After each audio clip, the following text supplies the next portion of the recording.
Duelists, let the villain arc continue because we're playing true Dracos.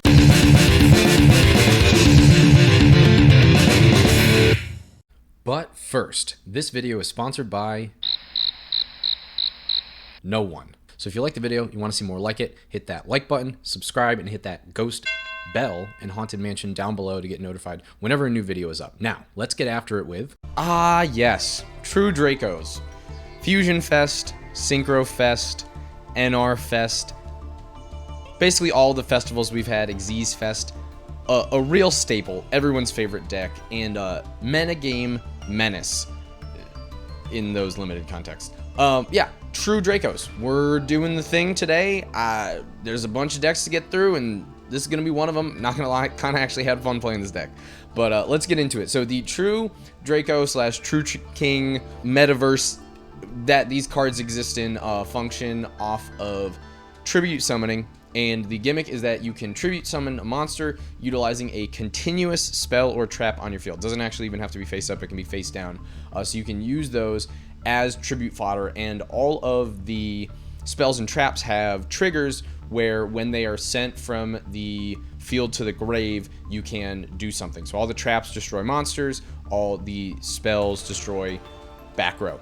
And then they also have additional effects that you can activate them, usually something like after this effect resolves during either your or your opponent's main phase, immediately tribute summon a true Draco monster. So we're playing all sorts of those things just to continually generate a resource loop. Also, all of our monsters have an effect where whenever a spell, trap, or monster effect is activated on our opponent's turn, we can immediately search for either with the Majesty we get a true Draco monster, Heat gives us a spell, and then Dynamite gives us a trap.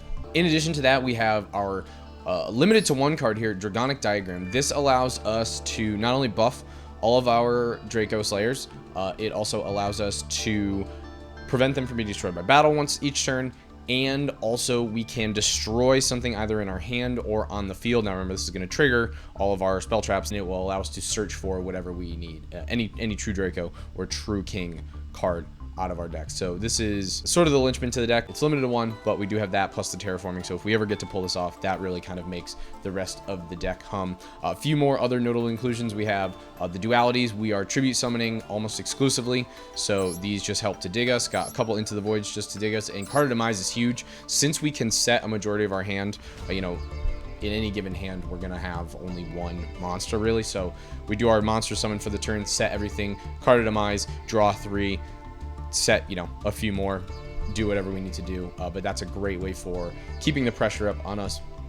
And of course, it wouldn't be any true villain deck without some floodgates. So we have 2 skill drain in here because once our monsters are actually on the field, it doesn't really matter. Obviously that turns off their ability to search when our opponent activates effects, but for the most part, we are going to be utilizing our spell and trap lineup to be tribute summoning into additional monsters, as well as popping themselves to pop various things on our opponent's side of the field. So skill drain's fine. I'm playing it at 2. This is being recorded about a day before the new ban list goes into effect. It'll probably come out on that day. So this is a list that you can play in the new meta. And we have the Monarchs Erupt. Now this is a weird card. The Monarchs got a lot of support because they are one of the oldest tribute summoned archetypes. They got a lot of support about if you have nothing in the extra deck. They basically don't want you using the extra deck. So if you activate this is just an additional skill drain, except it hits everything except for tribute summon monsters. So all of our true Dracos are still live, even under Monarchs Erupt, and if necessary, we can tribute over this for one of them. Same thing with skill drain. They're all continuous traps. Really, the trade-off for this is instead we could be playing extra deck monsters. There's nothing super crazy that we want to hit. I don't even think there's any true Draco extra deck monsters for the archetype, but we could be playing things like Pot of Prosperity is going to be down to 1 now, but Pot of Extravagance and stuff just for more card draw. But we have generally enough with the dualities, with the Card of Demise, with the Into the Void. It really depends how consistent you want to be. You could shave a couple on some of the true Kings and spell traps, and play some more of those, and just play different floodgates, I suppose. Things like Rivalry, because all your things are different attributes, so you're not going to be playing Gozen. But yeah, that's pretty much it. And then just a few counter traps to round out the deck. Also, this is a very nice budget deck. The only things that you need are the diagram and the dynamites. All of the rest of the main things that we're functioning in are normals and rares, as you can see, right? Like, you don't need duality, you don't need the draw spells. There's ways to have other things that you can play. You get a lot of mileage out of all of these other cards. So let's get into the games. All right, game one. Now, this is going to happen real quick, so I just wanted to pause and kind of narrate what's going to happen here. Game plan one for this is always get a true Draco monster onto the field and then set as many back row as possible, right? So I'm going to immediately set the True King's Return and then tribute over it for the heat, and then I'm going to set another card so that I can draw as many cards as possible off that card demise, because card demise is draw up to 3. So ideally, we have 0 cards in hand. In this case, we're not going to be able to, but we're going to set tribute. Now we can activate the card of demise. Card demise is going to draw us 2 more cards. Pod duality off the top is nice. We can dig even further, get probably a continuous, there we go. That heritage is going to be perfect. Now, since we are tributing over, destroying, yada yada, a lot of our True Draco cards and True King cards, True Draco allows us to recoup that by drawing cards equal to the number of different types that we've sent from the field to the grave. So over the course of these games, I don't always sequence it properly. I could usually get an additional card off it, but we're going to draw at least one since we've sent that True King's Return. So I'm going to set another one. We will draw our card, and then as all of the continuous spells and traps do, we can activate the effect to immediately get an additional tribute summon, similar to how Philanderies functions, where it gives you that additional normal summon. You can activate this off the True King and True Draco spell and traps. Now, our opponent is on Shaddolls. They're actually on Invoked Shaddolls. We're going to be able to trigger our heat to immediately set and activate a spell right from the deck. They're going to go into the App Cologne. They're going to target the Disciple. So the Disciple is going to get negated, and they're going to send a couple monsters, namely the Windy and the Hedgehog. These are both going to trigger. I'm going to Solemn Strike the Windy. I don't need them having any additional bodies, especially things that they can just walk into us and trigger when they're sent to the graveyard. So we'll Solemn Strike the Windy. The Hedgehog, unfortunately, will get to add the Genius from hand. Now, here comes the Invocation. Now, the way all of our monsters work is that they can trigger when a card effect is activated, or, you know, monster summoned, a spell is activated. But it has to be the chain link immediately following the activation. So you can't trigger all of them, but if our opponent makes multiple actions, we can trigger them. So I was able to add our final name, the Dynamite. They're going to continue to fusion summon. They have the something something, whatever the name is. And now they're going to send the dragon to try and destroy our True Draco Apocalypse. Now, I activated the Apocalypse earlier because I wanted it to be live to use its activated effect as opposed to its sent to the graveyard effect. When it is sent to the graveyard, which is going to be off the dragon, we'll be able to pop a monster on their side of the field, but I wanted to be able to activate it in case they went for it here. So I activated it preemptively, and now we can destroy one of our other True Draco cards. That includes our spell traps, so we can trigger those as well. Unfortunately, we're not going to be able to pop any back row when we destroy our Disciples, but it will permanently have the attack and defense of all of our opponent's monsters. They are slightly bigger than us right now, so I don't want them to be able to walk over. So I'm going to fire the Apocalypse, destroying our Disciples, which was negated anyway, so we're not going to get any value off of it. And now that it's gone, sent to the graveyard, we can actually destroy the App Cologne, which unfortunately will grab them the Schism from deck, but I'd rather have a body off the field, and I'm feeling fairly confident they're going to actually set the Schism after having to discard the Called by the Grave. Not too good against our deck, so that's fine here. Now we set our Monarch's Erupt, our pseudo skill drain, kind of going to be the nail in the coffin here. We can destroy the Shekinaga.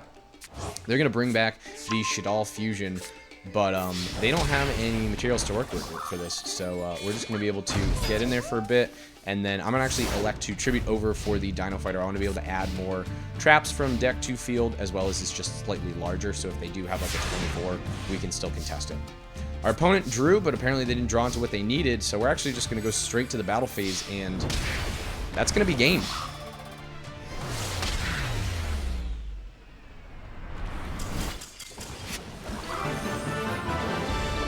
Yo. Game 2 on the play again. Now this time we hard drew the Diagram. Like I said, Diagram is the most powerful card in the deck, so we can actually pop that Ignis in there to add us a spell trap. I didn't want to have to tribute over the Monarch's Erupt, so we're going to tribute over the Disciples, using their effect to give us that additional normal summon. You're going to card demise, draw the full 3, always feels good. We're going to also, of course, trigger Heritage, draw an additional card. We can get that additional normal summon again, and then set the rest of our hand so we don't even have to discard 2 Card of Demise. Oh, you love to see a Chad on the ladder playing 6 Sams. Now, like I said, remember, our opponent is going to activate the Gateway, super powerful card, going to activate the Dojo. We're going to trigger, get ourselves that final name, so we have all of our card types in rotation. I'm also going to fire the Apocalypse again as well, because 6 Samurai, say that a million times fast, can tend to swarm the board. So we're going to True Draco Apocalypse. And then I'm actually going to use its effect to immediately tribute summon and be able to set a new True Draco Apocalypse. Alright, opponent continuing to special summon and Gateway the 6, not a once per turn, so we're going to see this go off additionally. But now that we have Ignis Heat down, we can search for a spell. We're going to set the Disciples, which will allow us to pop that 6, Gateway the 6. They're going to go for another Curzon, and now I'm going to fire the True King's Return. We're going to get back our True Draco, our Ignis Heat. True King's Return, the only way that we're really special summoning the deck. And they're going to go for Rhongo Bongo. Okay, I'm going to fire the Monarch's Erupt here and then chain the True Draco Apocalypse. Now remember, Monarch's Erupt is a skill drain. It doesn't affect Tribute Summon monsters, so it is going to stop what they're doing here. But they can go for the Bamboozling Gossip Shadow, so I chain the True Draco Apocalypse so that I can pop one of their 3s and make sure that they're off their 3s theoretically, but they can just search another one. And they will go into the Bamboozling Gossip Shadow. There's a reason that we banned this card, but unfortunately, this is before that has been implemented. But my opponent, like most Yu-Gi-Oh players, cannot read, and they did not read the Monarch's Erupt. So even though they have Rhongo plus the Gossip Shadow negated, effects are negated, they cannot do it, and they will actually scoop in shame as they should. But we had quite close to lethal anyway, so I think we're in a good position. All right, game 3 on the draw again. Really loving these coin flips. We're going to fire into the void to draw into more card draw, card demise. Great draw. We'll activate the Disciples of the True Draco Phoenix and activate its effect so that we can get that quote-unquote additional normal summon. And then we can actually draw into a additional Monarch's Erupt, which we can tribute over for a second body on the field. We already have the 1, so I think we're going to be good. And we set our card demise just to make sure that we didn't have to discard it to the other card demise. Our opponent is on Kaiju going second, bullcrap, Time Lords. Creature Swap is a card that you don't see on the ladder that often. I will fire the Monarch's Erupt to make sure that Mataion does not get to, get on its bullshit. And then I'll get a search off them activating Creature Swap. I'll fire the True Draco Apocalypse just so I have that if I need it. And then I will activate it to tribute over it for the Draco Fighter so we can pop the Majesty Maiden that we were forced to give them. Our opponent has the Interrupted Kaiju Slumber, so they're going to wipe the field and give us each a Kaiju, but I'll at least get my search and activate off the Dino Fighter. They're going to give us the Darla, and of course, they'll get one of the higher attack stat Kaiju so that they can attack over. This is fine, though. In their end phase, we can fire the Return. Return allows us to special summon back a True Draco monster from the grave. Now remember, since this was not tribute summon, its effects will be negated by Erupt. That's fine, it's just a body. I can activate True King's Return, bring back another True Draco, and then immediately tribute summon over that for the Dino Fighter so I can get popping. We're gonna get in there for 4,800. We have a pretty good board right now until our opponent fires Scapegoat, and we are going to have to we'll get our search, but we're going to have to do some cleanup with all these tokens. Would have liked to fire Card of Demise there, but since the True King's Return, which I just grabbed another one, special summons, and you can't special summon the turn that you activate Card of Demise, we're going to have to wait until next turn. Now, our opponent is going to switch all of their tokens to attack mode after getting another Kaiju. And I'm not sure why. We're going to get a search and get the Apocalypse. They're going to add a Kaiju to their hand. The Kaiju is going to go over the Ignis. They need us in attack position, I guess, because they're going to go for Leeching the Light. Now let's look at this card real quick. They had to get the Lightning Strike Kaiju because they needed a light monster, and they're switching all their Scapegoat tokens to attack because Leeching the Light says target a face-up light monster your opponent controls, aka the Kaiju they just gave us, and they're going to give all their scapegoat tokens attack equal to that of the selected monster. So they're going to have 4 3300 beaters with this Leeching the Light. I go and get my search and get the True King Apocalypse because I'm going to go for that half attack ability. But I'm going to have to wait until the Leeching the Light resolves so that they all go up to 3300. Now I can activate Apocalypse, destroying the return, which will allow us to pop a token, play a little bit of cleanup, but now they're all 1650 and our opponent's going to double Link Karibo into Shame Conceit. Or run because they're scared. Same thing. Okay, so we have finally lost the die roll. We are against... Oh, sweet Jesus, what is going on here? This is the Rose Tenyi Adventure... Go fuck yourself. Okay, so Hulk. 01. We've seen these plays, Auroradon. I'm not gonna lie, I don't remember playing this game. I really feel like I might have just tuned it out because... Jeez, they should have banned Auroradon. Holy crap. Yeah, 01... Cupid Pitch, level modulate, what, up? Yep, up to 5. Activate the Auroradon, getting the O-Lion, and then they can go for a Danglong. Okay, so Danglong will allow them to... Oh, they'll get the token off the O-Lion. Let's speed through this a little bit. This is kind of boring, right? We've all seen these plays, right? Add the counter trap, activate the Danglong, sending Taya, and then going for a Yazi. Yazi can pop, and... Get the, Chixiao. Okay, go to Chixiao. Chixiao search for the Summit, which is a Monster Reborn. They're going to bring back the Yazi. And that's it. Okay, so set 2. One of which we know is the Pillars, which is the counter trap. Alright, so unfortunately we have no monsters, so we need to go digging. There's a Pot of Duality. Okay, we can fire the Duality. Diagram is good. Skill Drain is good. Monarch Disrupt is good. We have to go for the Diagram, though. Diagram will allow us to search for a monster. Activate the Diagram. Activate the Diagram's effect, destroying the Pot of Duality, adding the Dynamite. Okay, so now we can fire the Heritage. Set 1. Tribute Summon over the King's Return so that we can go after the Grandmaster. They're going to banish and negate effects. This will allow us to now chain and get the... Unfortunately, that goes right into their trap. Should have just not activated that. They're going to be able to 9 Pillars. Destroy our Dynamite because it, or shuffle back our Dynamite because it activated its effect, and then we will get popped. Okay, so we've done a little bit of cleanup. Since that was sent, we will get to draw 1. We'll activate the Disciples. We'll activate the Heritage, and carry on. We would have had to discard them anyway, so Into the Void is fine. And now we can get, you know, a few extra normal summons. Our opponent's just going to go straight to combat and hit us for 2k with the Cupid Pitch. Was expecting a bit more of a follow-up there, but it's not like we really did much. That is a killer rip off the top. Holy crap. We're going to bait with the Diagram. I'd actually would prefer to draw 3 with the Card of Demise, so we're going to bait with the Diagram. Would have also liked to get an additional trigger off the Heritage, but that's fine. We can Demise into another 3 perfect cards, and our opponent actually will concede. Now, we could have gone... you know, Heritage, Tribute over for the Maiden, then trigger the other Heritage to draw at least 1 card, if not more. Probably actually could have set the True Kings as well so that we could get popping, but good game. Well, Duelists, you saw it.